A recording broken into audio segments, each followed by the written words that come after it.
এই গণভোটে হ্যাঁ বা না ভোট দিতে হবে। হ্যাঁ ভোট দিলে কি কি পাবেন? আপনি 12টা জিনিস পাবেন। 12টা কিভাবে আগামী রাষ্ট্র চলবে সেটা ঠিক করতে পারবেন। কি কি সেটা একটা একটা করে বুঝে দেখি, শুনেন মন দিয়া। আপনি কি এমন একটা বাংলাদেশ চান যেখানে তত্ত্বাবধায়ক সরকার, নির্বাচন কমিশন, সরকারি কর্ম কমিশন মানে যেটাকে পিএসসি বলা হয়, এটা গঠনে সরকারি দল এবং বিরোধী দল একত্রে কাজ করবে? সুন্দর কথা না? 2 নাম্বার, সরকারি দল ইচ্ছা মতো সংবিধান সংশোধন করতে পারবে না। সুন্দর না কথাটা?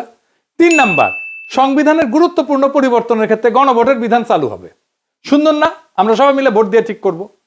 4 নাম্বার, বিরোধী দল থেকে ডেপুটি স্পিকার এবং গুরুত্বপূর্ণ সংসদীয় কমিটি সমূহের সভাপতি নির্বাচিত হবেন বিরোধী দল থেকে। সুন্দর না? যত মেয়াদী হোক কেউ সর্বোচ্চ 10 বছরের বেশি প্রধানমন্ত্রী থাকতে পারবে না।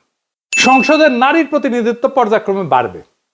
ক্ষমতার ভারসাম্য প্রতিষ্ঠার জন্য পার্লামেন্টে একটা উচ্চ কক্ষ গঠিত হবে। দেশের বিচার ব্যবস্থা স্বাধীনভাবে কাজ করবে। সুন্দর কথা না? আপনার মৌলিক অধিকারের সংখ্যা বাড়বে। কি রকম একটা মৌলিক অধিকার হইতেছে ইন্টারনেট সেবা কখনো বন্ধ করা যাবে না, এটাকে মৌলিক অধিকার হিসেবে ঘোষণা দিবে। তার হাসিনা এটা বন্ধ করে দিছিল। দণ্ডপ্রাপ্ত অপরাধীকে রাষ্ট্রপতি ইচ্ছা মতো ক্ষমা করতে পারবে না।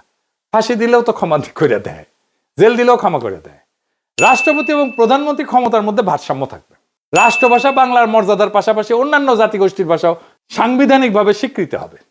সব সুন্দর কথা না? 12টা কথা। হ্যাঁ ভোট দিলে সবগুলো পাবেন, এই যতগুলো আছে সবগুলো। না ভোট দিলে কিছুই পাবেন। কিন্তু বিএনপি কি বলতেছে দেখেন, বিএনপি কি বলতেছে, জনগণকে কি বলতেছে শোনেন, নিজের কানে শোনেন। এখানে আরেকটা ব্যালট হবে হা এবং না। আপনারা একটু গণভোট হয়েছেন না? এটা গণভোট। গণভোট হবে হা এবং না। যদি আপনারা যারা আওয়ামী লীগ করেন, যারা অন্যান্য দল করেন, তাদের জ্ঞাতার্থে সুবিধার্থে আমি জানাচ্ছি, যদি হা জয়যুক্ত হয় কোনো ক্রমে, সারা দেশে যদি হা জয়যুক্ত করা মানে ভোটে জয়যুক্ত হয়, তাহলে এদেশের স্বাধীনতার পরে 72-এ যে একটা সংবিধান ছিল, শেখ মুজিবুর সাহেব করেছিল, ডক্টর কামালের হাতে লেখা,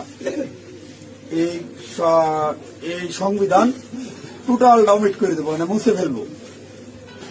স্বাধীনতার যে আছে 71 সালে যে যুদ্ধটা হয়েছিল, এই যুদ্ধটা 71 সালের কোন ঘটনায় বাংলাদেশে আর থাকবে না। আপনার ইয়ের মধ্যে যে সংস্কার করতে চাইতেছে, যে সংস্কারের জন্য হানা বুট হইতেছে, এদের মধ্যে লেখা আছে 71 সালকে বাদ দিয়ে 24-এ যে ইটা হয়েছে, গণঅভ্যুত্থানটা হয়েছে, 71 জায়গাটা নিবে 24 সাল। কেন নিবে? এটা একটা কারণ আছে, জামাত ইসলামের একটা কারণ আছে।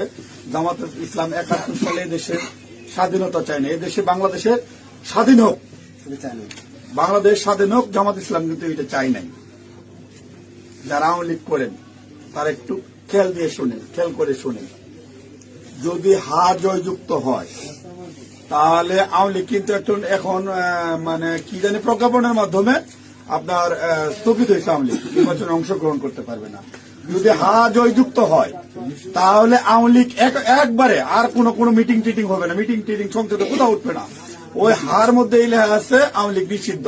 এই যে 24 সালে গণহত্যার জন্য আওয়ামী লীগ কিন্তু নিষিদ্ধ হয়ে যাবে আপনাদের ভোটেই।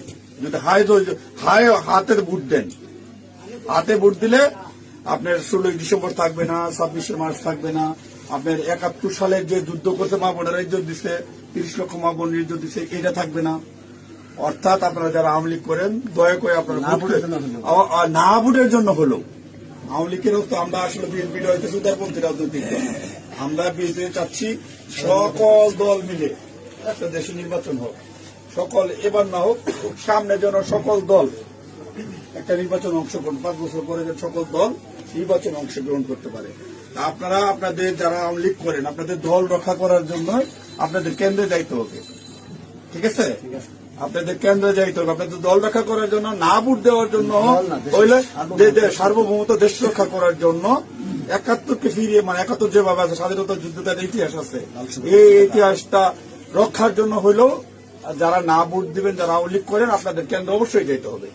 কেন্দ্রে যদি আপনারা আপনাদের দলকে রক্ষা করতে যান, যেহেতু এবার আপনাদের নাই কোন নমিনেশনের, আওয়ামী লীগের কোন প্রার্থী নাই, দয়া করে সেক্ষেত্রে আপনাদের কাছে আমাদের অনুরোধ, যারা আওয়ামী লীগ করেন, বিএনপির তো আপনারা ভোট আমাদের দিবেনই, ঠিক আছে? যারা বিএনপি করেন ওরা তো আমাদের ভোট দিবেনই।